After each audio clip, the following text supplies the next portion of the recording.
Halo guys, balik lagi bersama dengan Red Deer Manhwa. Kali ini Mimin akan melanjutkan komik yang menceritakan tentang perjuangan seorang laki-laki yang berubah menjadi ayah tak tertandingi. Dan apabila kalian masih bingung dengan alur ceritanya, kalian bisa cek deskripsi atau langsung saja menuju playlist yang ada di channel ini untuk memulainya dari part 1. Tanpa basa-basi lebih lama lagi, mari kita lanjut ke part 41. Cerita dimulai di sebuah kedai makan di dalam kastil. Terlihat MC dan Jeho sedang makan bersama. "Silahkan, tidak perlu sungkan-sungkan," ujar istri Jeho menyuguhkan daging ayam. "Terima kasih, kau sungguh pandai memasak. Rasanya sangat enak," saut MC kita. "Makanlah sepuasnya, anggap sebagai balas budi dariku," ujar istri Jeho lagi. Kemudian MC kita memakan makanan yang disuguhkan oleh istri Jeho. Dan beberapa saat kemudian saat MC kita dan Jeho selesai makan, Jeho berkata, "Jadi bagaimana sekarang? Sebagian besar dari mereka sudah kita kalahkan. Sekarang kita ambil kendali," saut MC kita. Dan lanjut berkata, "Dulu pernah kubilang, aku kenal orang yang ahli dalam hal ini. Orang brengsek sebelumnya pasti menentang," saut Jeho. "Tidak usah cemas. Kurasa, kita tidak perlu khawatir dengan penentang selevel itu," ujar MC kita. "Setelah itu bagaimana?" tanya Jeho. "Kita usir Kapten Seol dan mengembalikan Kapten Ham.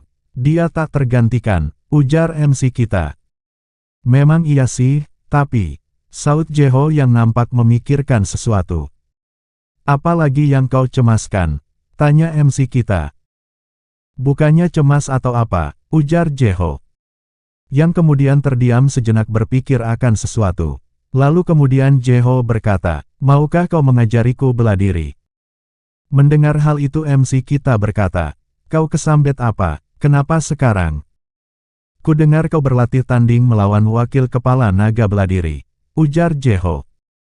"Memang, aku juga sampai babak belur," saut MC kita.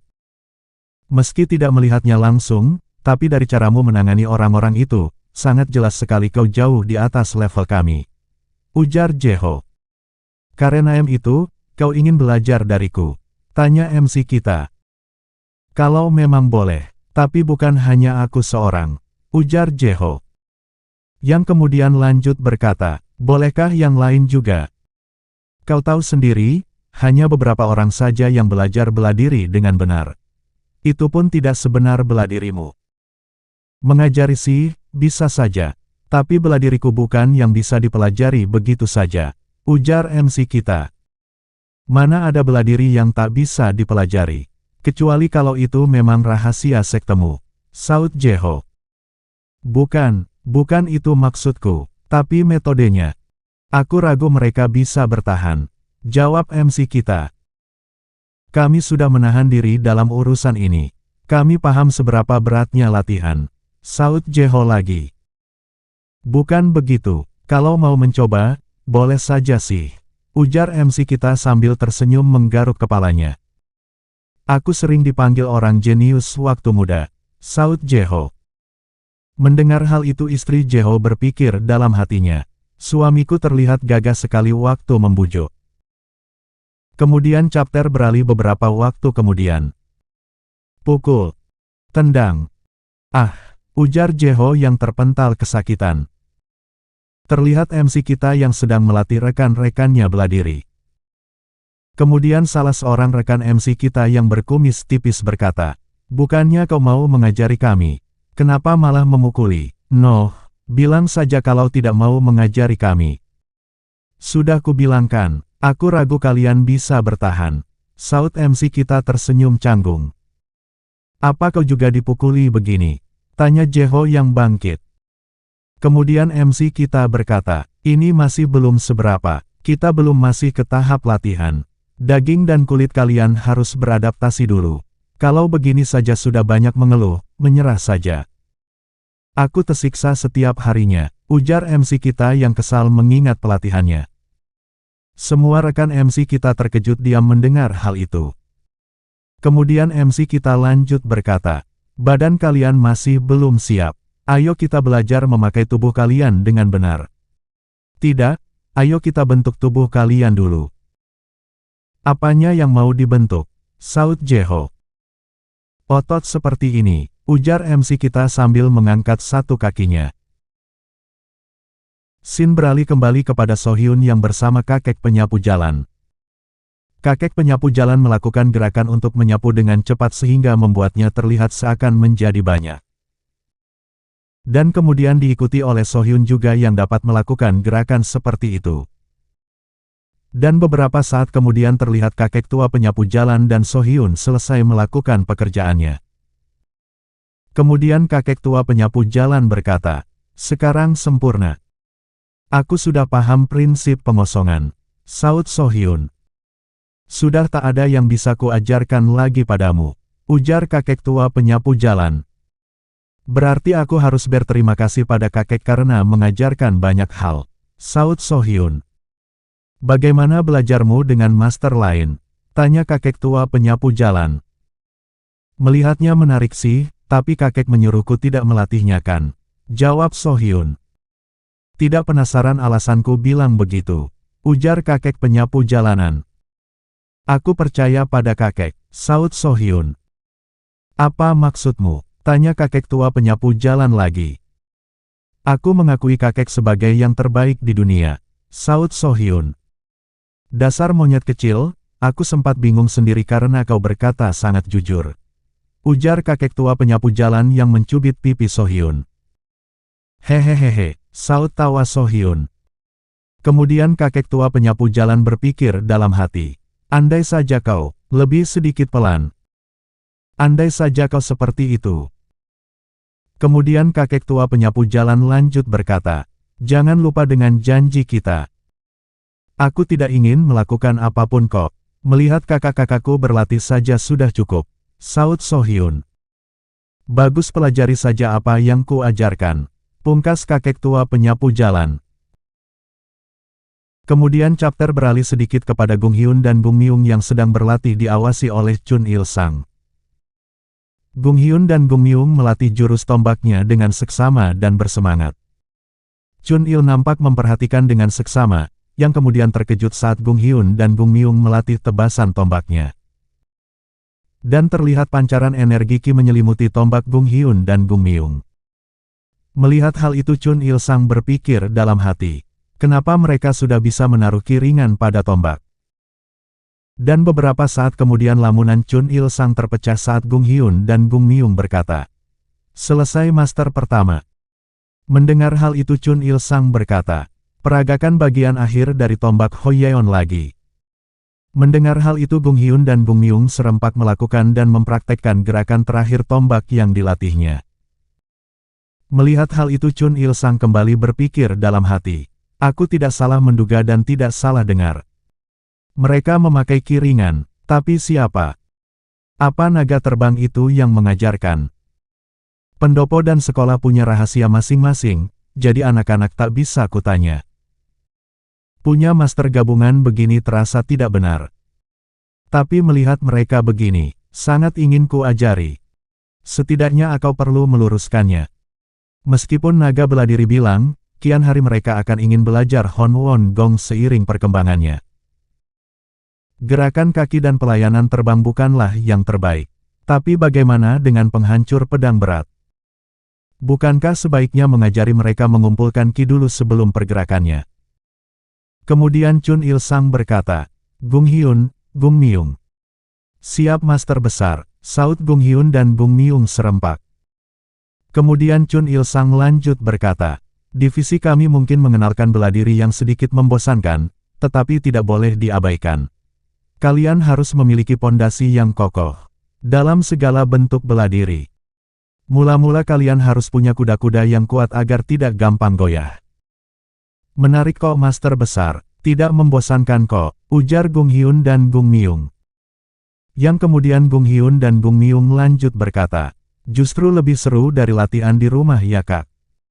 Tentu saja meski aku suka pelajaran di akademi, tapi pelatihan master besar lebih menyenangkan. Kalian ini, Nanti akan kubelikan Tanghulu setelah melakukan tombak Hoyeon 10 kali.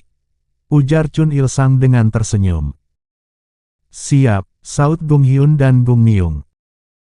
Kemudian Gung Hyun dan Gung Myung segera berlari mempraktekkan gerakan-gerakan jurus tombaknya.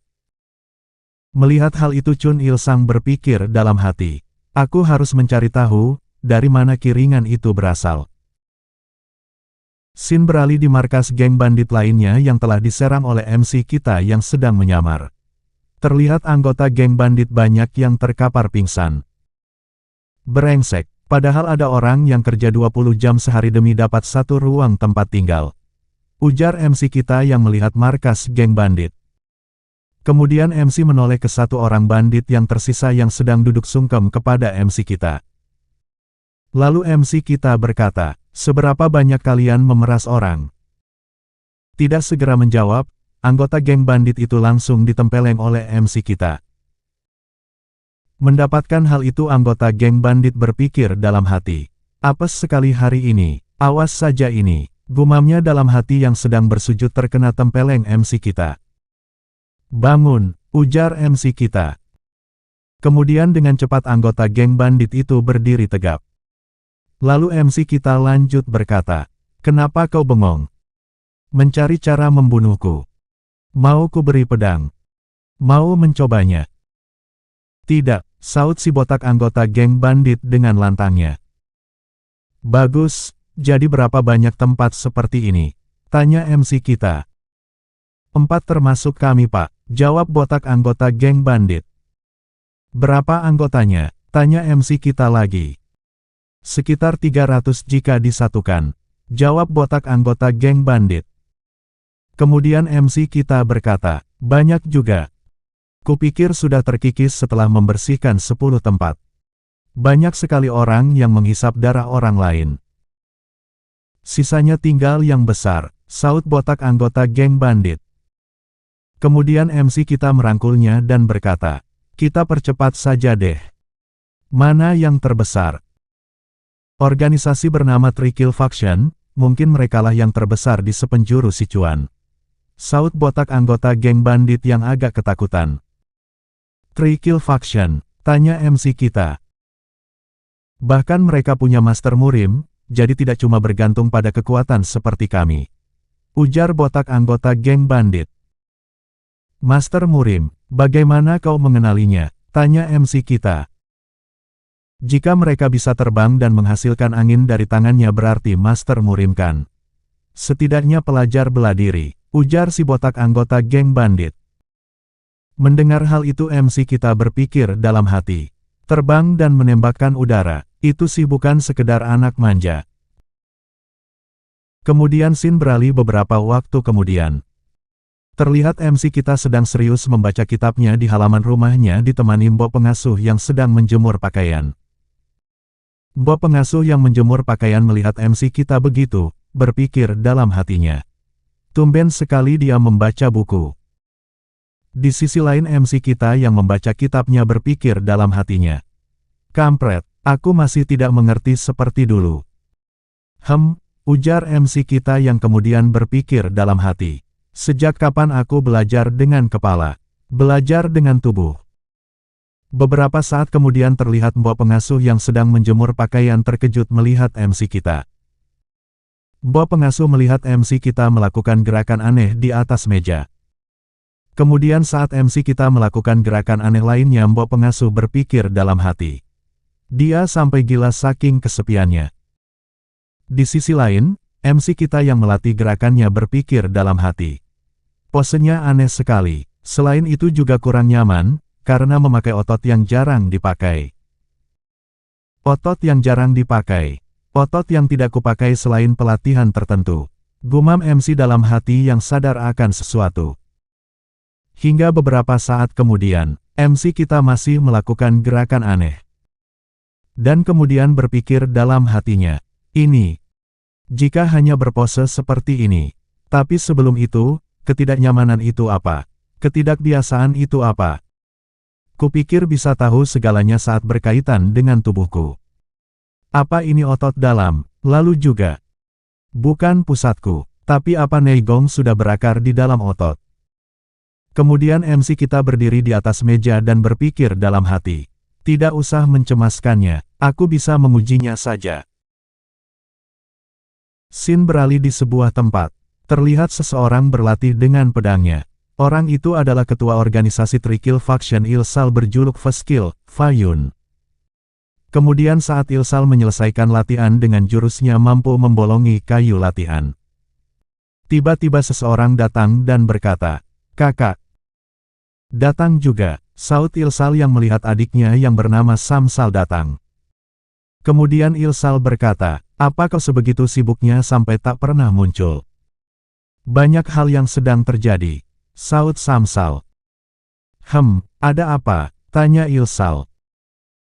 "Bigfoots, Free Cross Section, dan organisasi lain telah lenyap," jawab Samsal. "Kenapa membesar-besarkan masalah kecil itu?" ujar Ilsal. "Kakak, Bal Faction juga termasuk," saut Samsal. "Dia juga ya?" tanya Ilsal. Yang dijawab oleh Samsal dengan menganggukkan kepalanya. Mendengar hal itu Ilsal berpikir dalam hatinya. Dia cukup dikenal dalam dunia gelap. Bahkan dia direkomendasikan masuk dalam Saryeon W. Kemudian Ilsal lanjut bertanya. "Sudah tahu dalangnya?" "Itulah yang membuatku sibuk," jawab Samsal. "Siapa mereka?" tanya lagi Ilsal. "Sepertinya dari Asosiasi Naga Langit," jawab Samsal. "Asosiasi Naga Langit," saut Ilsal. "Mereka mengutus prajurit tingkat 1 dalam asosiasi," ujar Samsal. "Syukurlah, tapi untuk apa?" ujar Ilsal. "Tidak tahu, tapi salah satu dari anggota mengusik mereka," saut Samsal. "Terus tunggu apa lagi? Langsung atasi saja," ujar Ilsal lagi. "Sayangnya tidak bisa," saut Samsal. Yang kemudian menjelaskan situasi yang terjadi kepada Ilsal. Mendengar hal itu Ilsal menjadi geram dan berkata, "Orang-orang bodoh, mereka tidak mengerti moderasi, mereka bisa sangat kokoh sebagai sebuah organisasi." "Jadi menurutmu kita juga diincar?" tanya Ilsal. "Sedang ku cari tahu," jawab Samsal. "Jangan sampai menyebar. Bayar orang yang tepat dan ancam mereka. Beritahu mereka jangan sampai terpancing," ujar Ilsal memberikan perintahnya. "Baik," saut Samsal. Kemudian tiba-tiba mereka dikejutkan dengan seseorang yang datang. "Siapa di sana?" ujar Ilsal. Terlihat seorang pria datang dan membawa sebuah kotak. Dan kemudian pria itu berkata, "Apa Anda sekalian Ilsal dan Samsal dari Trikill Faction?" "Perkenalkan dirimu dulu," saut Samsal. "Nama saya Ilcho, saya kemari untuk mengembalikan sesuatu pada kalian," ujar Ilcho yang kemudian langsung menyerahkan sebuah kotak kepada Ilsal dan Samsal. Saat membuka kotak itu Ilsal dan Samsal terkejut dengan apa yang ada di dalamnya. "Adik Li," teriak mereka serempak melihat kepala adiknya di dalam kotak. "Bajingan," ujar Ilsal dengan marahnya langsung mencabut pedangnya dan ingin menyerang Ilcho. Namun saat ingin menyerang Ilcho, Ilsal dan Samsal dikejutkan dengan hembusan benang angin yang ada di lehernya dan menahan pergerakan mereka. Saat Ilsal dan Samsal terpaku diam tak bisa bergerak, Ilcho langsung mengambil kotak yang berisi kepala adik mereka dan menaruhnya di lantai. Lalu Ilcho dengan santainya berkata, "Yang tadi adalah sedikit hadiah reuni."